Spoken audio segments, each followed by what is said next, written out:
Hello, how are you? This is a little video I'm doing. It's a consciousness one. And yeah, there's a folder with the consciousness videos in. I keep changing the name of the folder, but it's called Consciousness Diaries at the moment. So I'm just going to talk about what I'm working on, really. That's how I want it to go. So what I'm working on at the moment is sort of noticing kind of the amount of suffering we go through here in the Matrix, in the physical reality. And sorry, I'm a bit out of breath because I just took my dog outside for a quick toilet. Yeah, so like basically it's like you have good days, but then there's always this sense of like not enough, or something not working in your life, or you know, basically even just putting yourself through a situation that's making you suffer, and you just think, why why am I doing it? Because the amount of happiness it gives me, as to the amount of suffering, is it really worth it? And then that's normally when you stop doing certain things, because you just think, I don't know really why I'm doing them. Habits, addictions, can even be like relationships with different people, and you just think, I don't really know why I'm doing this, because it's not really making me happy, and it's actually I'm probably more upset 9 times out of 10, or it's just, even if I'm getting pleasure from this thing, it's very temporary, and then when it's over, I'm sort of thinking, this is probably not very good for me, it's not maybe very good for my health. So there's like loads of things in the Matrix that are basically like this, and that's why in Buddhism they call it, you know, like the temporary nature of external things. I don't really follow Buddhism as such, but there's some crossovers with sort of path of consciousness, which I follow. And I know a lot of you are quite interested in it, and it's not really a path, it's not really a religion or anything, it's literally just your deeper awakening, you know, experience to the true consciousness that you already are. And that's, you know, that's what I'm interested in. And I think there's just so many people across Gaia now that are also really interested in this. So what I'm working on at the moment is the fact where I've finally started to notice that there's certain things that just aren't making me happy. And I've sort of come to that line where I'm just like, I just know I've got to stop doing certain things. You know, you sort of think to yourself, well, it's kind of hard to give up certain things, because you always go back under that illusion of thinking it's going to give you happiness, and it's quite hard to give them up, because you think, well, once I give that up, what am I really going to have left? You know, like I'll have nothing left, kind of thing. You know, what the hell will I be doing? You know, like with my time, I'll have nothing to do, or you know, whatever. And also it can be like, for me, I find things that I like doing, which I don't really want to share, because it's sort of like a little bit private, you know, what things I get up to. But obviously I'm always really honest with you lot that I am no way fully enlightened, and that I still do all sorts of stuff. And the thing is, it's like, you know, it's like an itch that you've just got to scratch sometimes, and it will just come up, and you just think, oh my God, I don't know why I'm doing this. I know it's not really conscious, but I'm just doing it anyway. And that's the best thing you can do, because that's basically how awakening happens, just by observing it. If you judge yourself and try to force yourself not to do things, it's kind of like your super ego. And then that's not really that great, because it's kind of like another layer of ego.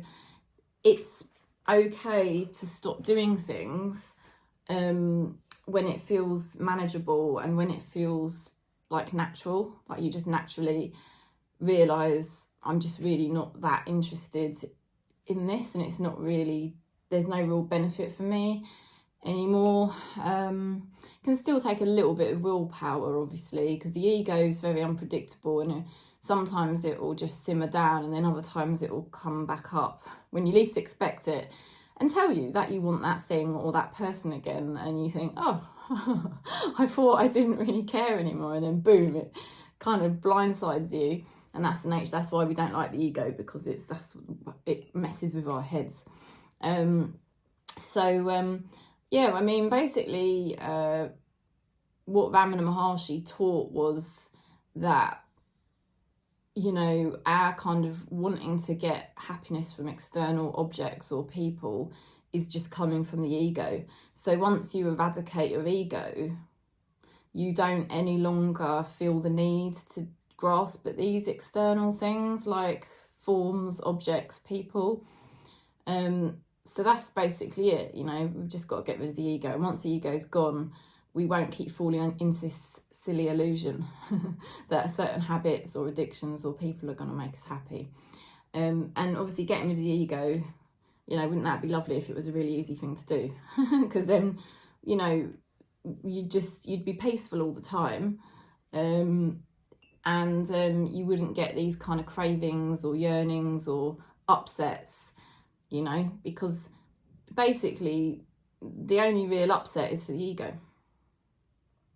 So that's what can help, and that's what I'm basically working on at the moment. This is only going to be a short video, but it's just to let you know that basically what I'm working on at the moment is just noticing if I'm upset about something that I'm trying to give up. Because I'm in the process of giving up a few things at the moment, and when I'm sort of noticing that I'm getting upset about it, I know it's just a bit of pain body coming up.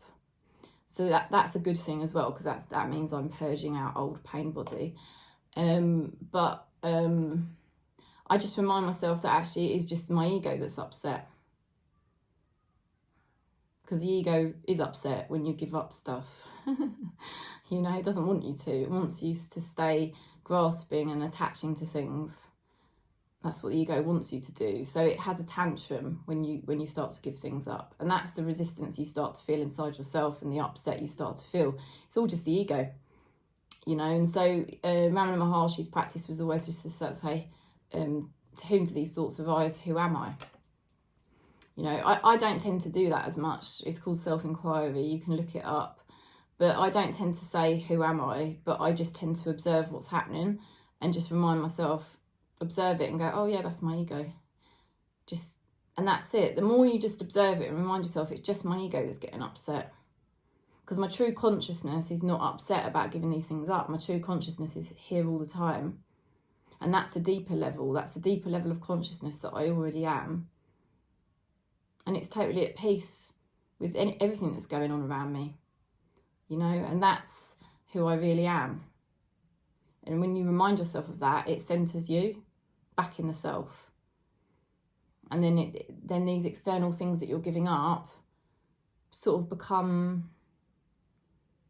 well, less meaningful, you know, and you realise actually I'm not upset, it's my ego that's upset. It's just that we're all wrongly identified with this ego. And that's, you know, so it's a gradual process because, you know, we've been wrongly identified as the ego for so long. And now what we're doing is we're on the journey back home to the self. It's not really a journey because we already are the self. The self is here all the time. But it's a journey in terms of coming away from the ego, because we've been wrongly identified as the ego for so long. It's just so natural to identify with those emotions and those thoughts that the ego tells us. But we're all consciously awakened enough on this channel to know that that is not really who we are. So what I'm doing is just like writing lists at the moment of the things that I can do. Now you don't really need to do anything because you know we already are consciousness. It really is just enough to remind yourself, oh, my ego's doing it again. It's telling me I'm suffering because I'm giving something up that I really would like to do or touch. It's just my ego. You know, I'm in the consciousness, I'm fine.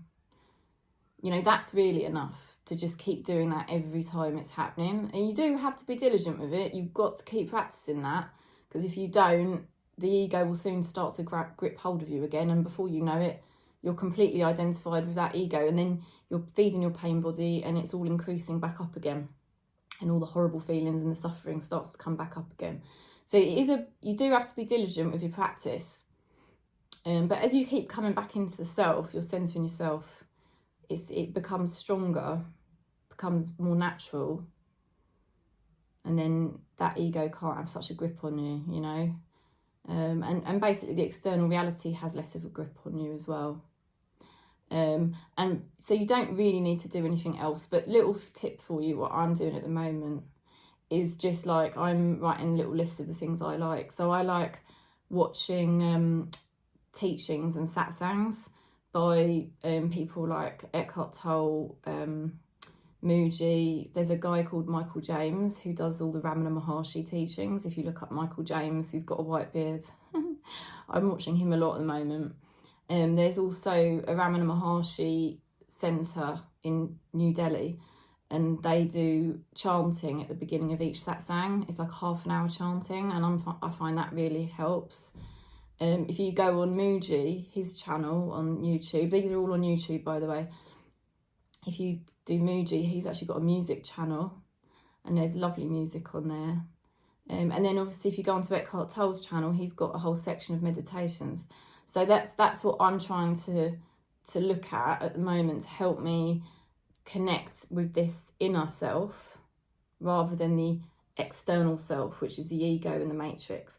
Because what we need to do is stop touching the matrix, stop touching objects, and stop touching people, and really be in the inner world.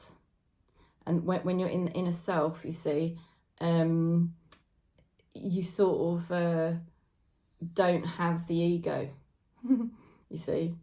And if you don't have the ego, then you don't have suffering. Does that make sense? So that's why we want to just cultivate this inner living, if that makes sense, living inwardly. And those things that I mentioned do help, I think, to connect with that inner, you know, your inner life. Because your inner life needs to be your more prevalent place. And at the moment, we're wrongly identified with the ego and the external reality. And that's really what's causing the suffering, because ego equals suffering, you know. So, because it will never have enough. That's the reason why the ego equals suffering.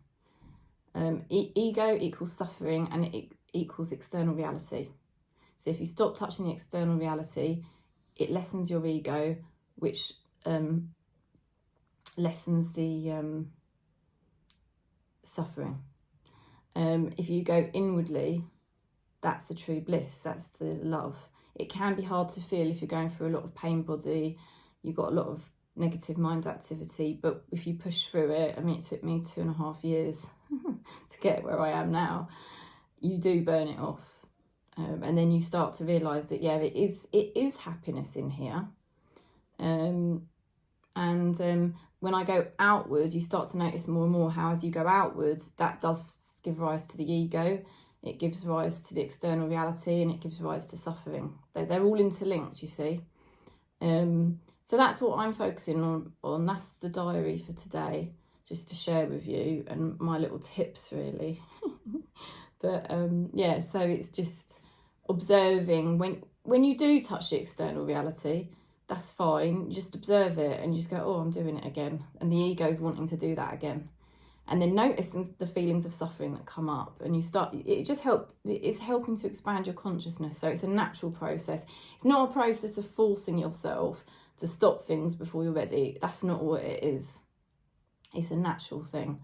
But it does take a lot of centering yourself back into your inner world, you know. So there we go. I'll stop there because I've got to go. But one love and peace. If you want a session, you know, you can always book in with me. Just contact me.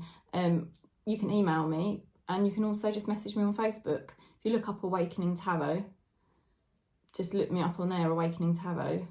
You can easily message me just there as well. So either way is absolutely fine. Anyway, lots of love.